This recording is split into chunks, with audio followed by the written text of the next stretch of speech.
Bismillahirrahmanirrahim. Assalamualaikum warahmatullahi wabarakatuh. Alhamdulillah nahmaduhu wa nasta'inuhu wa nastaghfiruh wa na'udzu billahi min sururi anfusina wa min sayyiati a'malina. May yahdihillahu fala mudhillalah wa may yudlil fala hadiyalah. Asyhadu an la ilaha illallah wa asyhadu anna Muhammadan abduhu wa rasuluh. Allahumma sholli ala Muhammad wa ala ali Muhammad man la nabiyya ba'dah wa la haula wa la quwwata illa billah. Qala Allah ta'ala fi kitabihil karim, a'udzu billahi minasyaitonir rajim. Ya ayyuhalladzina amanu taqullaha haqqa tuqatih wa la tamutunna illa wa antum muslimun. Wa qala wa tazawwadu fa inna khairaz zati taqwa. Wa qala inna akramakum indallahi atqakum. Wa qala wa may yattaqillaha yaj'al lahu makhraja wa yarzuqhu min haitsu la yahtasib. Wa qala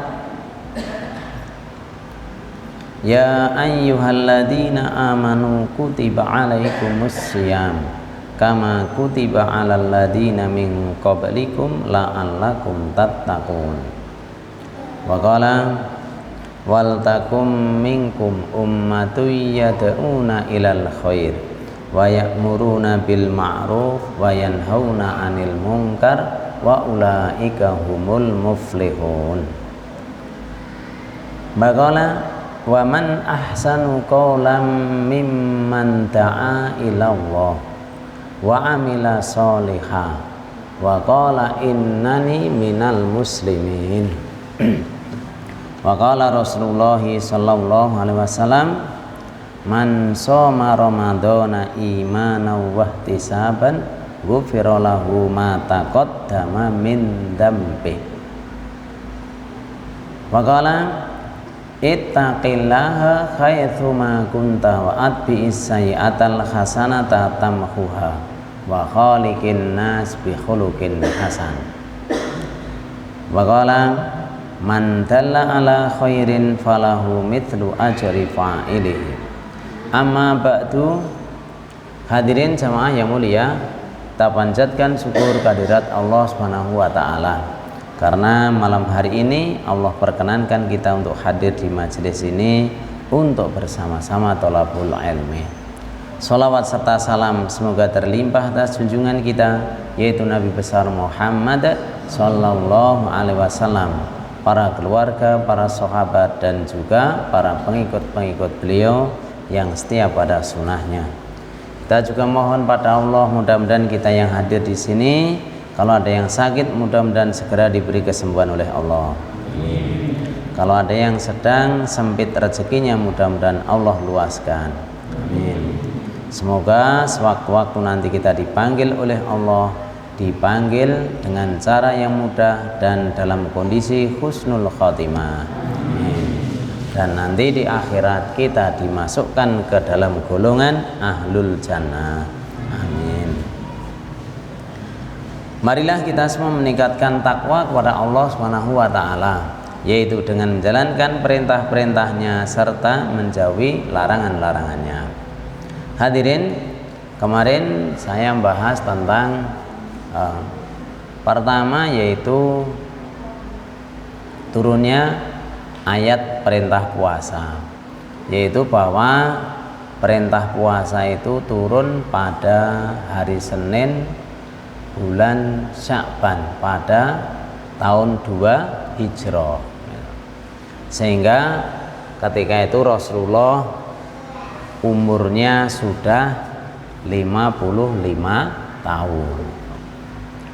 Artinya bahwa perintah puasa itu juga diturunkan atau diperintahkan oleh Allah setelah Rasulullah berdakwah sekitar 15 tahun.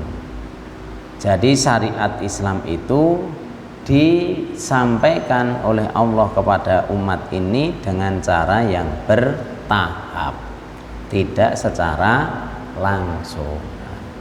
Demikian hendaknya kita ketika pengen merubah suatu keadaan, kita pun juga sabar untuk melalui tahap-tahapnya. Kemudian sudah saya bahas ayat ke 183. Sudah apa belum ya? Sudah belum? Oh belum masuk ya. Nah, kita masuk ke ayat 183. Ya ayyuhalladzina amanu, wahai orang-orang yang beriman, kutiba alaikumusiyam, diwajibkan atas kalian berpuasa, kama kutiba alal ladzina min qablikum, sebagaimana telah diwajibkan atas orang-orang sebelum kalian, la'allakum tattaqun, mudah-mudahan kalian bertakwa. Ya ayyuhalladzina amanu, wahai orang-orang yang beriman. Ini adalah panggilan dari Allah kepada kita kaum muslimin dengan panggilan yang sangat indah, panggilan yang menyejukkan jiwa, panggilan yang menyenangkan hati. Seperti seseorang yang dipanggil dengan panggilan-panggilan yang baik, seperti wahai para dermawan, wahai orang-orang yang soleh, wahai ibu-ibu soleha, wahai bapak-bapak yang soleh. Itu panggilan-panggilan yang menyenangkan dan enak didengar. Panggilan yang menyenangkan dan enak didengar itu menjadikan ketika si pemanggil itu memerintahkan atau meminta sesuatu, maka yang dipanggil dengan enak tadi lebih mudah untuk melaksanakannya dan lebih suka untuk melaksanakannya. Kayak seorang ibu memanggil anaknya, cah bagus tukokno tempe ya ibu, ibu tukokno tempe. Nah, karena dipanggil cah bagus, maka dia pun segera berangkat. Nah, walaupun jenera bagus, ini dipanggil cah bagus, jadi akhirnya dia pun senang, gembira, membeli tempe dengan gembira dan senang hati. Dia tinggalkan main gamenya, karena dipanggil dengan panggilan yang enak. Bapak-bapak memanggil istrinya dengan panggilan yang bagus juga, nanti kalau minta sesuatu itu juga gampang dikabulkan. Tapi kalau manggilnya nggak bagus, plok cemplok gawe no kopi aku, ya kan itu misalnya. Tas itu gawe ke, ya kan itu. Karena manggilnya nggak enak. Panggilan yang bagus. Maka Allah SWT melarang kita juga memanggil dengan panggilan yang buruk, itu dilarang. Kutiba alaikumusiyam, kutiba. Kutiba itu fi'il madhi majhul, kata kerja masa lampau dan pasif, dalam bentuk pasif. Asalnya dari kata bayak tubuh kitabatan, artinya menulis atau menetapkan atau mewajibkan. Para ulama mengartikan kutiba di dalam ayat ini adalah diwajibkan. Allah menggunakan fi'il majhul, kata kerja pasif. Penggunaan kata kerja pasif itu ada beberapa tujuan, di antaranya yang pertama yaitu untuk menunjukkan bahwa objek itu penting, kan? Objek itu penting, subjeknya disembunyikan, kan? Seperti dalam bahasa Indonesia, misalkan bejo makan nasi, dibalik karena nasinya yang ingin dipentingkan, nasi dimakan bejo, maka nasi didahulukan, menjadi kalimat pasif karena objeknya yaitu nasi untuk lebih dipentingkan. Dalam bahasa Arab mengangkat atau mementingkan objek dengan menggunakan kata kerja pasif itu lebih nampak. Karena apa? Karena subjeknya itu tidak boleh kelihatan, Nah, kalau dalam bahasa Indonesia masih kelihatan, bejo makan nasi, nasi dimakan bejo, masih kelihatan bejonya.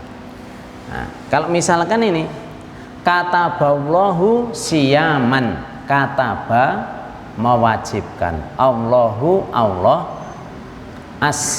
siyaman puasa atau asyama puasa. Kalau mau dipentingkan atau supaya puasa itu yang lebih nampak, maka dirubah menjadi kalimat pasif, yaitu kutibas siyamu. Allahnya tidak boleh diperlihatkan di dalam kalimat, tidak boleh. Misalkan dalam bahasa Arab, misalkan Ali membuka pintu, fataha aliyun albaba, fataha aliyun albaba, alinya kelihatan. Tapi kalau dirubah menjadi kalimat pasif, fataha menjadi futiha, albaba menjadi albabu, ali hilang, ya kan? Futihal babu, futiha dibuka, albabu pintu, albabu bukan pembantu, itu kan bahasa Jawa nih, futihal babu, pintu dibuka.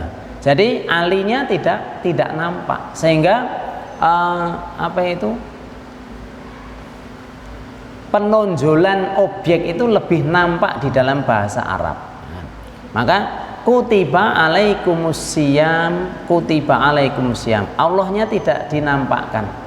Sebenarnya kan yang mewajibkan itu adalah Allah, tapi tidak dinampakkan. Supaya apa? Supaya nampak pentingnya puasa, ya kan? Ini yang pertama. Jadi tujuan pertama menggunakan kata kerja pasif itu untuk menunjukkan objek itu penting atau supaya menonjol, ya kan? Yang kedua, menggunakan kata kerja pasif itu dalam rangka untuk menunjukkan mudahnya sesuatu perbuatan. Kayak misalkan futihal babu, pintu dibuka atau pintu terbuka. Itu untuk dalam bahasa Arab kadang dipakai untuk mengesankan bahwa pintu itu dibuka dengan sangat mudah. Mungkin ya kan, dengan kena angin saja sudah bisa terbuka, ya kan? Nah, begitu juga kutiba alaikumusiyam, diwajibkan atas kalian berpuasa, menunjukkan bahwa mewajibkan puasa itu sesuatu yang mudah, ya kan? Sesuatu yang mudah. Berbeda misalkan dengan mengharamkan khamr, itu masya Allah membutuhkan waktu bertahun-tahun, mulai dari menyinggung sampai kemudian memvonis haramnya. Itu butuh waktu panjang dan butuh tahapan. Tapi kalau puasa itu kayaknya nggak butuh tahapan apa-apa. Nggak disuruh puasa dulu setengah hari, nggak butuh. Langsung kutiba alaikumusiyam, diwajibkan atas kalian berpuasa. Karena apa? Puasa itu memang mudah, maka mewajibkan puasa itu juga mudah. Seperti misalkan panjenengan sebagai seorang ayah misalkan mewajibkan anaknya untuk setiap hari membaca 2 juz misalkan. Pokoknya tiap hari kamu wajib bawa 2 juz. Kalau tidak membaca 2 juz, tidak saya kasih uang saku misalkan. Karena membaca 2 juz bagi anak-anak itu sesuatu yang sulit, pasti hati kita juga merasa sulit ketika mau membuat aturan itu. Jadi aturan itu atau mewajibkan itu, kalau yang pekerjaan yang sulit itu juga sulit juga mewajibkannya. Tapi kalau misalkan kamu tak wajibkan baca 1 lembar setiap hari, itu rada ringan, mewajibkannya juga ringan. Nah, ini mengesankan juga bahwa puasa itu mudah, sehingga mewajibkan puasa itu juga mudah. Lu kok puasa mudah? Ya, dibandingkan dengan haji, dibandingkan dengan zakat, dibandingkan dengan puasa, dengan apa? Sholat misalkan, itu puasa itu sebenarnya lebih mudah. Maka banyak orang yang tidak sholat tapi puasa. Enten tau nggih? Kon sholat ra gelem, ning bareng kon poso gelem gitu kan. Tuh. Bahkan tetangga saya itu Kristen melu poso nek pas poso, ya kan itu, Masya Allah, ya kan itu. Karena mudahnya puasa. Nah kalau sholat itu kita perlu biaya, ya kan? Kudu kelamben, kudu nutup aurat, sarungan, apa celanaan gitu. Ibu-ibu pakai apa? Pakai ruko, ya kan? Kalau puasa nggak ragat apa-apa, ya kan? Puasa ra kelamben, batal mboten? Batal mboten? Hah? Poso ra kelamben batal? Ra mboten to. Nek keluar lah itu masalahnya aurat. Jadi bukan puasanya yang mewajibkan dia kelamben, ya kan. Jadi wong poso ra kelamben ra apa-apa. Misalnya neng omah ya kan ngeligo ora masalah. Memang puasa itu tidak ada kewajiban untuk kelamben. Makanya ndak ada intinya ndak pakai modal orang puasa itu. Modalnya ya ora mangan ora ngombe gitu aja, ya kan itu. Mudah. Kalau haji ragate banyak, ya kan? Banyak biayanya. Ya kan? Sekarang berapa haji? 40-an juta atau enggak? 40-an juta. Apalagi kalau haji apa? Yang khusus ya kan? Itu lebih mahal lagi. Ada yang 300 juta, ada yang 200 juta. Insya Allah, ya kan? Puasa tanpa biaya. Zakat pakai harta, puasa ndak pakai, mudah puasa itu. Lah sahur sama buka apa nggak pakai biaya, ya kan? Sahur kalau kita ini tidak puasa apa nggak makan toh, ya kan tuh? Kan ya makan, ya kan? Makan pagi digeser untuk malam untuk sahur, kan biayanya ya sama aja dengan ini, dengan tidak puasa juga butuh makan. Bahkan kalau orang tidak puasa biasanya makan sehari 3 kali, kalau puasa 2 kali, berarti hemat 30%-an, ya kan itu. Perkara ora hemat niku salah manajemen itu, ya kan itu. Asli ini kalau dihitung kudune hemat harusnya, ya kan, hemat 30%. Ya pokoknya dibandingkan ibadah lain, ya kan, ibadah lain, puasa itu adalah paling mudah. Nanti ada kita lihat mudahnya puasa, ya kan. Kutiba alaikumusiyam. Tadi kutiba pakai fi'il majhul dalam rangka untuk menonjolkan puasa, bahwa puasa itu penting. Memang puasa itu suatu ibadah yang penting, ya kan. Penting bagi kesehatan, ya kan. Penting untuk melatih menahan hawa nafsu, ya kan? Dan banyak lagi. Alaikum atas kalian, kum kembali kepada kalian orang-orang yang beriman. Jadi kewajiban puasa ini dibebankan kepada kita orang-orang yang beriman. Kutiba alaikumus asyama. Asyam asalnya dari kata soma yasumu, soman. Maknanya adalah al-imsak, yaitu menahan diri. Kalau menurut fikih, ya kan, menahan diri dari makan, minum dan segala sesuatu yang membatalkan puasa sejak terbit fajar sampai tenggelam matahari dengan niat untuk mendekatkan diri kepada Allah. Asyam itu. Jadi puasa itu makanya ada 3 rukunnya. Pertama yaitu niat, ya kan. Yang kedua menahan diri dari makan dan minum serta segala sesuatu yang membatalkan. Yang ketiga yaitu waktu, yaitu mulai dari terbit fajar sampai tenggelam matahari atau sampai datang malam. Dibalik nggak boleh. Misalkan puasa sejak tenggelam matahari sampai terbit fajar, nggak boleh. Ya. Kalau ada orang mengatakan bahwa Allah puasa itu hanya sekedar membalik makan saja, ya kan? Ya agak berbeda sih, ya kan? Puasa misalkan malam hari untuk poso malam hari, ya kan? Siang bebas, ya sore nek opo-opo nih, ya kan? Itu tidak ada ini. Tidak ada apa-apanya, tidak ada manfaatnya. Kama kutiba alal ladina min qablikum, kama sebagaimana kutiba diwajibkan. Tadi sudah kita bahas kutiba tadi. Ala atas alladina orang-orang yang min qablikum dari sebelum kalian. Nah, puasa itu sudah juga diwajibkan kepada orang-orang sebelum kita, umat sebelum umat Islam, sebelum umat Rasulullah Muhammad Sallallahu Alaihi Wasallam.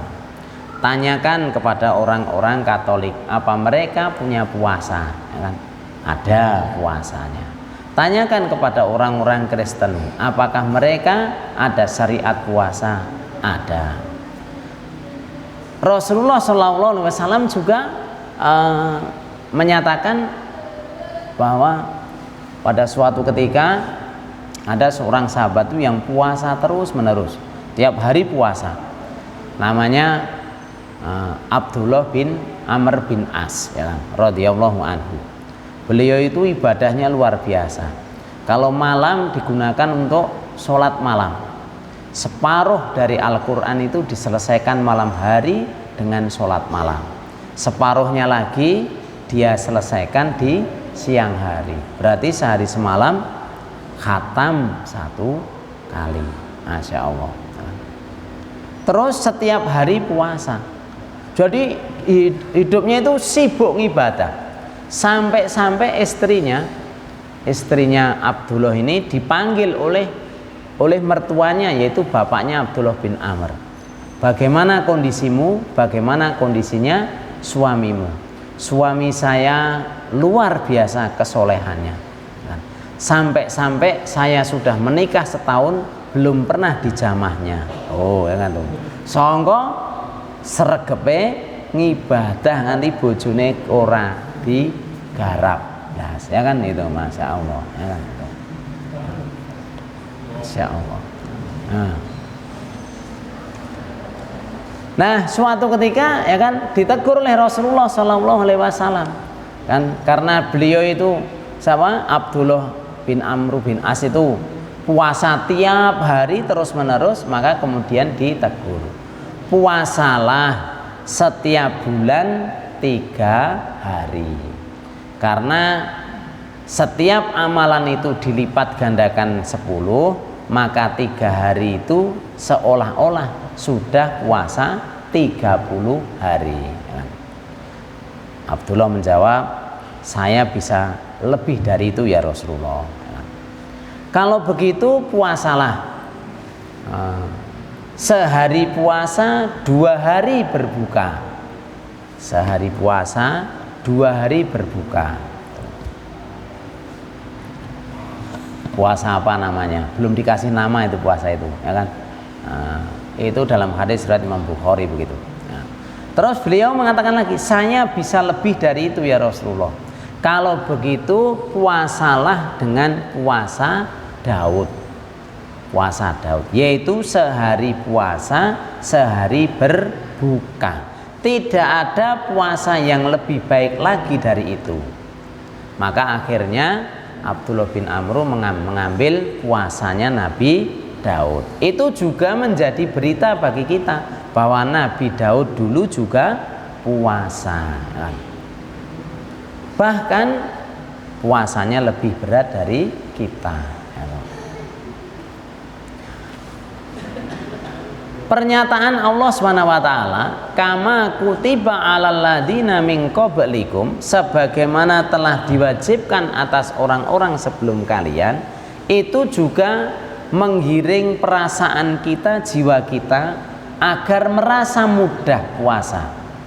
Sesuatu yang sudah dilakukan oleh orang lain, sesuatu yang sudah biasa dilakukan orang dahulu, maka kita pun akhirnya merasa mudah. Sesuatu yang kita ketahui, oh ini sudah pernah dilakukan, oh berarti ini bisa kita. Orang lain juga bisa. Saya beri contoh misalkan begini, naik sepeda, naik sepeda. Misalkan kita belum pernah lihat orang naik sepeda, tiba-tiba kok kemudian diberi hadiah sepeda roda loro ngarep mburi bunder kabeh, ya kan itu. Terus ini untuk apa? Ini dinaiki. Apa ya bisa. Cobanen, ya kan. Dicoba gimana? Pasti jatuh, ya kan. Kemudian begitu kita naik jatuh, kita akan mengatakan ini mustahil untuk dinaiki. Roda ngarep mburi, ya kan. Terus ditumpaki apa ya iso apa rambruk, ya kan. Begitu pikiran kalau belum pernah melihat, ya kan. Tapi kita lihat anak-anak kecil itu belajar sepeda itu jatuh terus, tapi mereka merasa yakin untuk bisa. Kenapa? Karena dia melihat banyak orang yang naik sepeda, ya kan tuh. Lihat kakaknya naik sepeda, lihat di jalan orang naik sepeda, ya kan. Walaupun dia coba ternyata jatuh, tapi dia punya keyakinan bahwa naik sepeda pasti bisa karena melihat orang sebelumnya atau orang lain. Nah, begitu juga Allah mengabarkan kepada kita bahwa puasa itu sudah dilakukan oleh orang-orang sebelum kita supaya kita ini merasa mudah melaksanakannya. Jadi jangan ada yang merasa sulit melaksanakan puasa. La'allakum tattaqun, mudah-mudahan kalian bertakwa. Jadi tujuan utama dari puasa adalah agar kalian bertakwa. Kalau sesuatu perbuatan itu dikemukakan manfaatnya, itu biasanya menjadi lebih senang mengerjakan dan lebih mudah mengerjakan. Beda misalkan dengan seseorang suruh mengerjakan sesuatu tanpa tahu maksudnya. Tiba-tiba orang dipanggil. Kowe rene ya kan tuh. Ada apa? Iki gawenan jogangan. 2 meter ping 1 meter jerone 3 meter. Lah nggih napa pokoke gawenan. Sing gawe karo anyel, ya kan. Iki karepe kon ngopo, ya kan itu. Karena nggak tahu tujuannya, dia buat itu mesti aras-arasen dan merasa berat, ya kan. Nggak tahu tujuannya. Tapi kalau tahu tujuannya, akhirnya dia akan semangat, ya kan, semangat. Lah napa to? Wes iki nggih ben aku tahu mendem emas neng kene iki. Engko nek ketemu dum wong loro. Wah, semangat dadi nang gitu. Apa itu nggali 3 kali 1 meter, 2 kali 1 meter, jerone 3 meter. Enteng wae, karena apa? Ngerti kengko arep duduk emas, tur entuk bagian separo, ya kan tuh. Mbuh sing ternyata sing dipendem gur cilik banget, ya kan itu. Tapi kan orang ngerti. Wis pokoke ya kan ada tujuannya, ada janjinya, itu mesti menjadi mudah, menjadi semangat, ya kan itu. Nah, kita suruh puasa langsung diberi janji oleh Allah, ya kan. Kami itu puasa, dapatnya apa toh? Supaya kamu bertakwa. Masya Allah.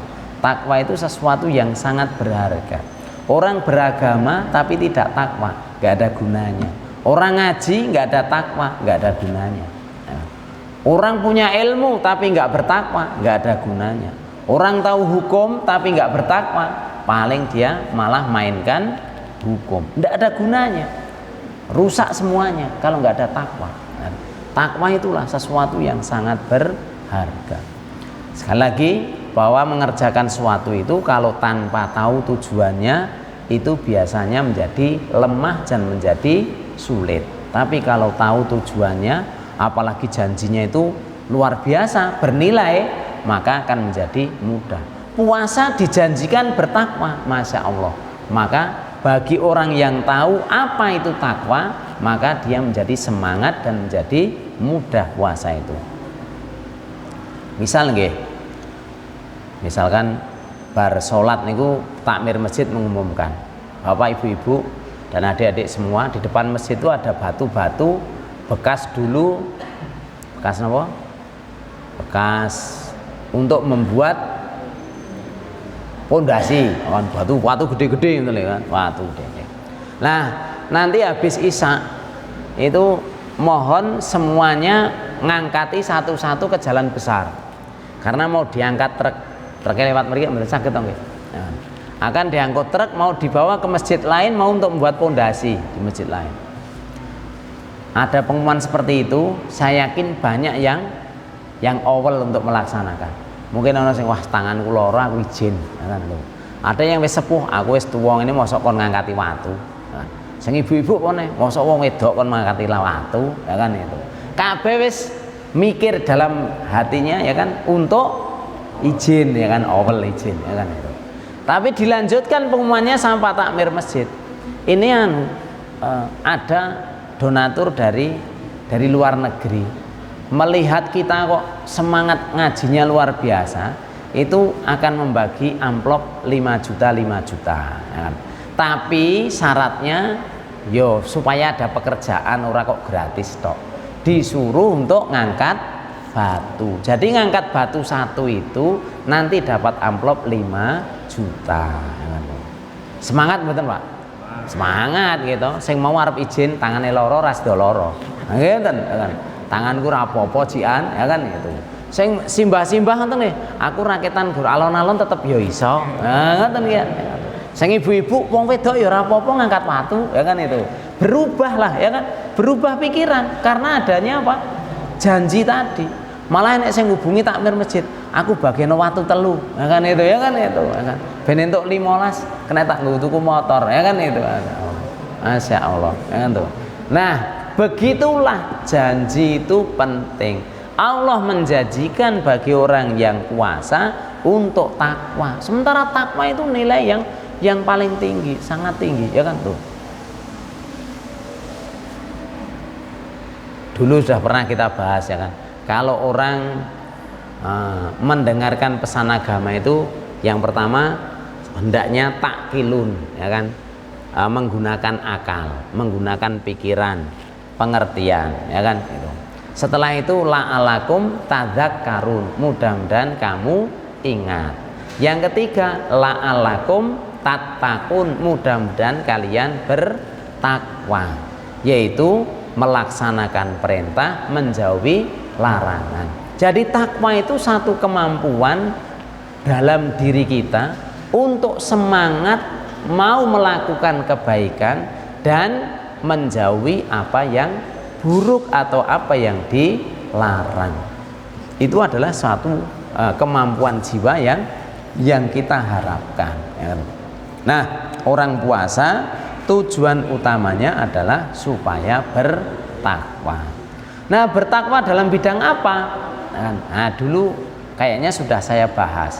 Kalau kita melihat munasabatul ayat atau kaitan ayat sebelum ayat puasa dan sesudah ayat puasa, maka tujuan utama puasa itu adalah supaya orang bertakwa dalam bidang ekonomi terutama.